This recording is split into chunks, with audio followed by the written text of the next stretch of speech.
Singapore and Malaysia have reaffirmed their commitment to enhance bilateral cooperation. Both sides announced they are setting up a new work group on industrial cooperation after their prime ministers met at their third leaders' retreat at Putrajaya. S. Ramesh reports.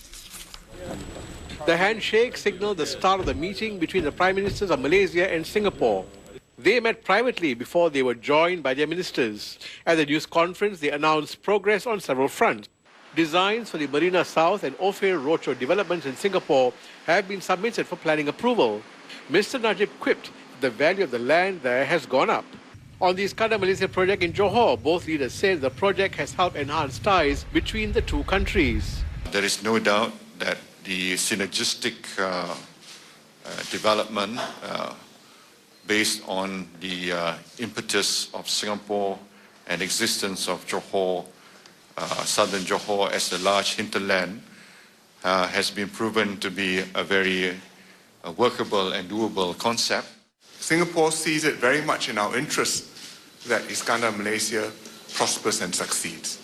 It's been doing well, it's attracted many investments, but most importantly, I think if we can develop the linkage between Singapore and Iskandar, we will be able to have benefit to both sides. Mr. Lee said industrial cooperation is an area that could be developed further.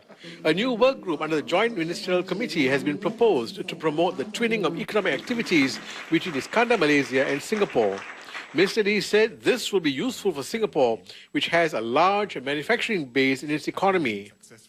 The leaders' retreat between Malaysia and Singapore goes beyond just the two prime ministers. From the start in 2007, these retreat meetings have also involved several of the ministers of both countries. Now, this gives the ministers to touch base with one another and also to take stock of the various joint projects which Singapore and Malaysia have been involved in.